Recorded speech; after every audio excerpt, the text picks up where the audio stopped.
नमस्कार। ग्लैंटेक्स पर आपका फिर से स्वागत है और हमेशा की तरह आपसे निवेदन है हमारे वीडियोस को लाइक करें, फ्रेंड्स एंड फैमिली के साथ शेयर करें, हमारे चैनल को सब्सक्राइब करें और बेल आइकन दबाना बिल्कुल नहीं भूलें। दोस्तों, अब धीरे धीरे जियोपॉलिटिक्स में एक अजीब बदलाव आ रहा है और नाटो के अंदर में जो है रसिया यूक्रेन वार को लेकर एक दरार उभरनी शुरू हो गई है। दरार साफ नजर आने लगा है। कुछ नाटो के मेंबर्स जो हैं उनका कहना है कि we need to ensure peace. Anti war protesters rally in Berlin.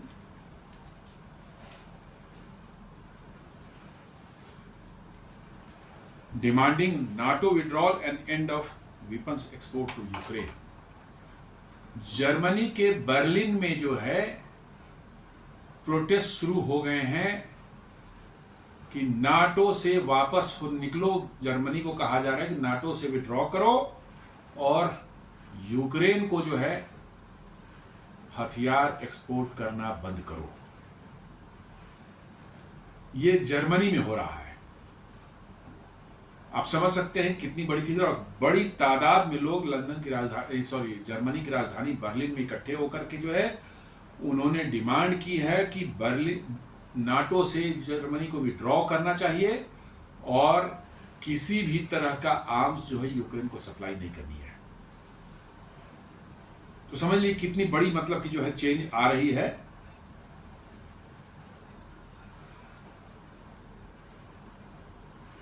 Hungary के प्राइम मिनिस्टर जो है विक्टर ओरबान,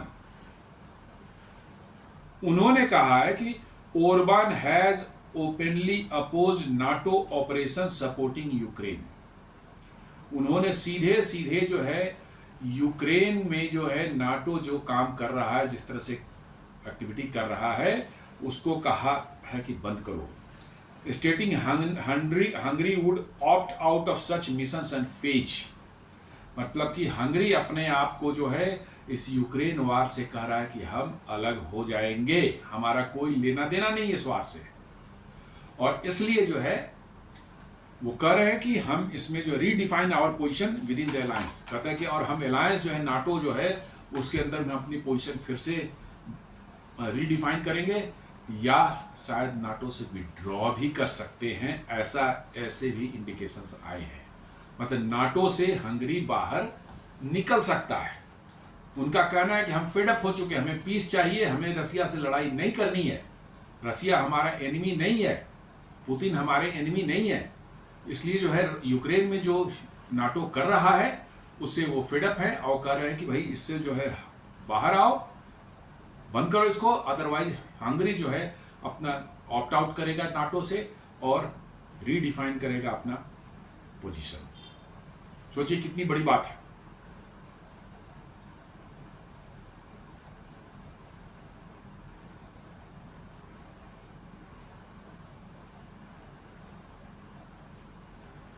उन्होंने ये भी कहा है कि who is at war with whom, कौन लड़ रहा है, किससे लड़ रहा है। इसलिए जो है Orban questions Russian threat, warns EU NATO over arms race spiral. उनका कहना है कि ये आर्म्स रेस का धंधा जो है ये बंद कीजिए। इनफैक्ट ये लड़ाई हो ही रही है सिर्फ मिलिट्री इंडस्ट्रियल कॉम्प्लेक्स जो अमेरिका का जो है वो और यूरोपियन वेस्टर्न यूरोप के देशों, कुछ देशों के जिद, इंग्लैंड, फ्रांस, जर्मनी, इन लोगों की जिद जो है कि रसिया को धूल चटा के रहेंगे, उसके कारण हो रहा है। अमेरिका को आर्म्स बेस के पैसे कमाने हैं, इनको अपने पुराने स्कोर सेटल करने हैं रसिया से, यूरोप वालों को जो है। ईस्टर्न यूरोप के मोस्ट ऑफ द कंट्रीज जो हैं, जो अर्लियर जो है सोवियत यूनियन के ज़माने में सोवियत यूनियन के साथ थे, उनको रसिया से आज भी कोई बहुत ज़्यादा प्रॉब्लम नहीं है।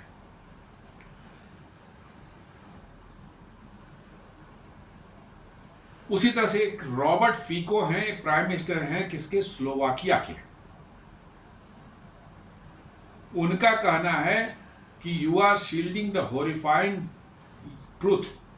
Fico slams several media outlets for cover-up of alleged UK meddling in Slovak election. Robert Fico बोल रहे हैं कि स्लोवाकिया के इलेक्शन होने वाले हैं अभी कुछ महीनों में, उसमें उनका कहना है कि यूके जो इंटरफेयर कर रहा है, गड़बड़ियाँ फैलाने की कोशिश कर रहा है, मैनिपुलेट करने की कोशिश कर रहा है।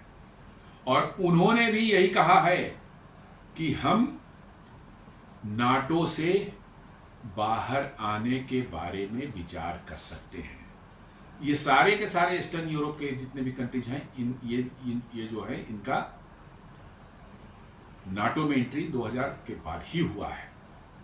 धीरे धीरे करके जो है इन्होंने घुसाया सबको नाटो में, जबकि 90s में सोवियत यूनियन के डिसॉल्व होने के बाद जो है अमेरिका ने प्रॉमिस किया था कि हम नाटो को एक्सपेंशन फर्दर नहीं करेंगे। उसमें 13-14 लोग थे, कंट्री थे, आज 27 कंट्री है। तो आप देख लीजिए क्या उनका है। अब ये रॉबर्ट फीको भी कह रहे हैं कि नहीं, ये सही नहीं हो रहा है, हमारे देश में के इलेक्शन में जो है यूके जो है वो मेडल कर रहा है, वो इन्वॉल्व हो रहा है, वो मैनिपुलेट करने की कोशिश कर रहा है। ये स्लोवाकिया और हंगरी दोनों ही यूक्रेन के पश्चिम में हैं, सटे हुए, दोनों के बॉर्डर शेयर करते हैं यूक्रेन के साथ में, और इन दोनों का कहना है कि यूक्रेन वार को बंद करो, बहुत हो गया, ये हमको लड़ाई नहीं चाहिए, हमें पीस चाहिए।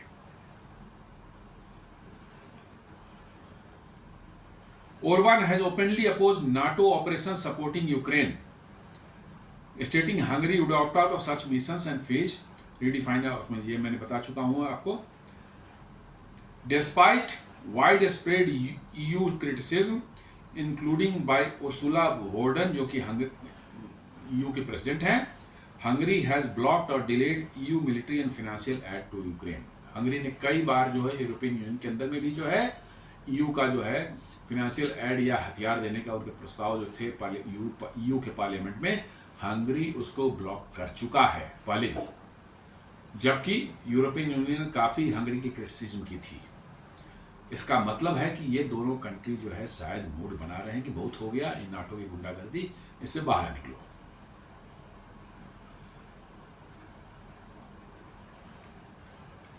Amid rising US Russia threat, Hungarian prime minister Viktor Orban सीधे बोलते हैं कि Putin not a real threat to Europe. सीधे बता रहे हैं कि पुतिन रियल थ्रेट नहीं है यूरोप के लिए।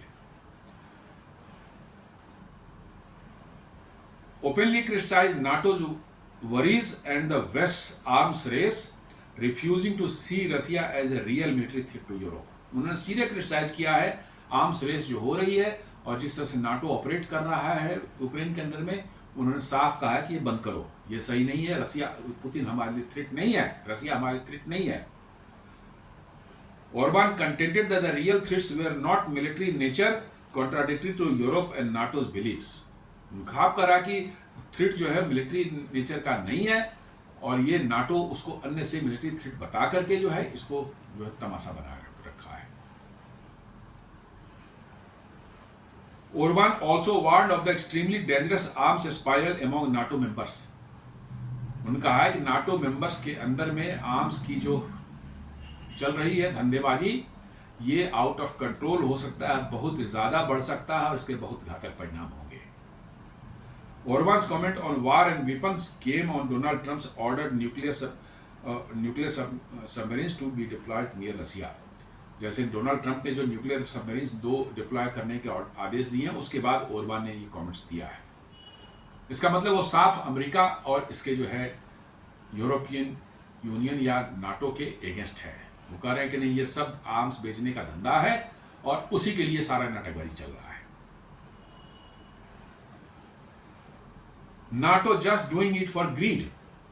Orban also warned of the extremely dangerous arms spiral among NATO members। Orban's comment on war and weapons came on Donald Trump's nuclear submarines। ये तो हो चुका है।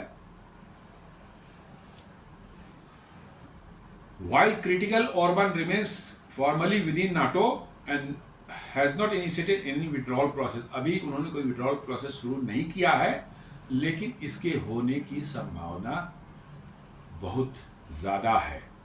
EU and NATO criticism of his stance is strong, especially regarding his friendly ties with Russia and alignment with Trump era rhetoric। NATO और EU जो है उन Hungary को बहुत क्रिटिसाइज कर रहा है, बिकॉज कि उनके अच्छे ताल्लुकात रसिया और पुतिन के साथ में हैं, इसलिए बार बार जो है ओरबान जो है, विक्टर ओरबान है हंगरी के पीएम, उनको क्रिटिसाइज कर रहे हैं ये सब मिलकर के। हंगरी ने अभी नाटो को छोड़ा नहीं है, लेकिन वो छोड़ सकते हैं ऐसा हिंट जो है उन्होंने थोड़ा दिया है। और वही हिंट जो है फीको जो है, स्लोवाकिया के प्रेसिडेंट जो है, प्राइम मिनिस्टर जो है, उन्होंने भी ऐसा ही हिंट दिया है कि नाटो से बाहर आने की संभावना है। और ये बहुत बड़ा एक समझ लीजिए कि भूचाल लाएगा नाटो के अंदर में। यदि ये दो कंट्री बाहर आ जाते हैं तो समझिए कि ईस्टर्न यूरोप का जो ब्लॉक है उसके सारे देश धीरे धीरे जो नाटो से बाहर आ सकते हैं। क्योंकि हंगरी एक बड़ा कंट्री है, स्लोवाकिया भी जो है अच्छा खासा ठीक ठाक साइज है उसका यूरोपियन स्टैंडर्ड के हिसाब से। तो ये दोनों यदि बाहर आ जाएंगे तो इसका नाटो पर जो है बहुत बुरा असर पड़ने वाला है। स्लोवाकिया के पीएम जो है फीको जो बोल रहे हैं, Robert Fico, PM Fico has question NATO's defence spending proposals ahead of June 25 summit, arguing they would cost Slovakia $7 billion, nearly 20% of its national budget। अभी जो डोनाल्ड ट्रंप ने जो यूरोपियन यूनियन को कहा है कि आप लोग 5% का बजट अपना जीडीपी का रखिए, इसके लिए खर्च कीजिए, स्लोवाकिया बोल रहा है कि हमारे पर $7 बिलियन का बोझ पड़ेगा और जो कि हमारे जीडीपी का 20% होगा। हम नहीं कर सकते इतना, हमारा देश ही डूब जाएगा। He suggested his country might benefit from neutrality or withdrawal from NATO। लीजिए, साफ उन्होंने कह दिया कि यदि ऐसा है तो हम या तो न्यूट्रल रहेंगे और नहीं तो हम विड्रॉल भी कर सकते हैं नाटो से। बिल्कुल उन्होंने साफ बोल दिया है। ओरबान ने थोड़ी हिंट दी थी दबी जुबान में, इन्होंने ओपनली कह दिया है कि यदि हमें इस तरह के, यदि हमारा मतलब कि बेनिफिट हमको नहीं होता है नाटो में रहने का, हमें नुकसान होता है, तो हम या तो न्यूट्रल रह जाएंगे या विड्रॉल भी कर सकते हैं नाटो से। Slovakia openly is against EU sanctions also. EU ने जो सैंक्शंस लगाए हैं रसिया पर, वो स्लोवाकिया ने साफ साफ इसका विरोध किया है।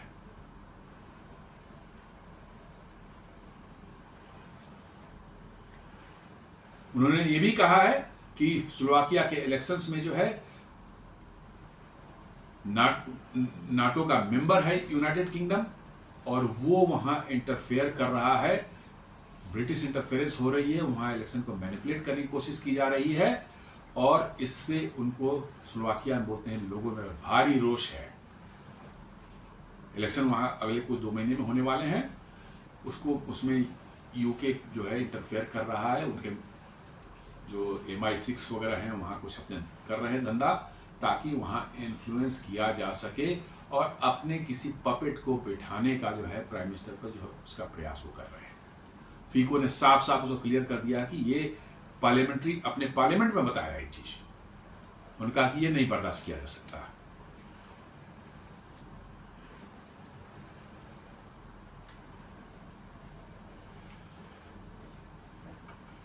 The more NATO weakens, the more Putin can claim a political victory without firing a shot। जितना नाटो मतलब कि कमजोर होगा, पुतिन उतने ही समझ लीजिए कि मजबूत होंगे बिना नाटो से डायरेक्टली लड़े हुए। अभी तो इनडायरेक्ट लड़ाई हो रही है यूक्रेन के थ्रू जो है, लेकिन कहना यह है कि नाटो में यदि 2-3 मेंबर उनके निकल जाते हैं, जैसे स्लोवाकिया और हंगरी हिंट दे रहे हैं, तो ये पुतिन की एक बहुत बड़ी जीत होने वाली है, क्योंकि नाटो इससे कमजोर होगा और पॉलिटिकल गेन जो होगा पुतिन को या रशिया को without fighting directly with the NATO.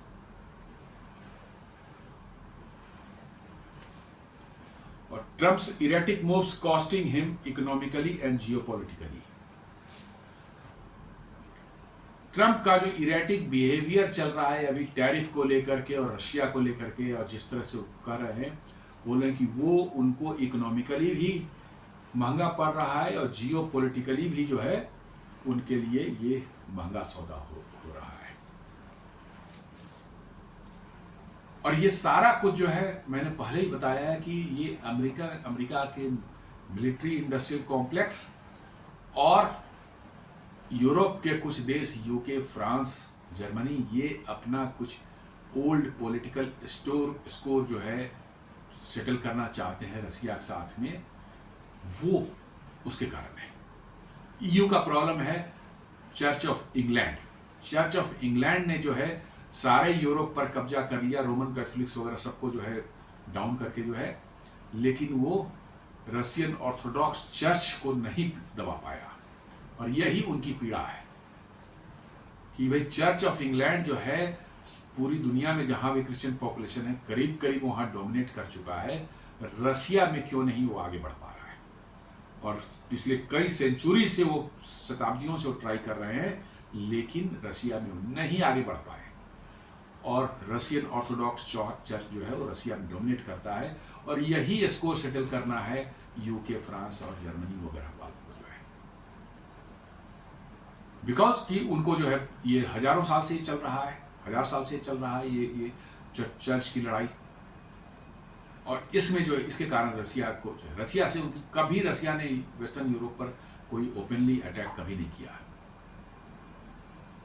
और अमेरिका को आर्म्स बेचना है, अमेरिका को बस आर्म बेच के पैसे कमाए, दुनिया में लाखों लोगों की जान जाए। आप यूक्रेन में ही देख लीजिए, कई लाख कई मिलियन लोग मारे गए हैं, लेकिन अमेरिका को इससे क्या फर्क पड़ता है, उसे उसकी कंपनियों कमाई हो रही है, फाइन, अच्छी बात है।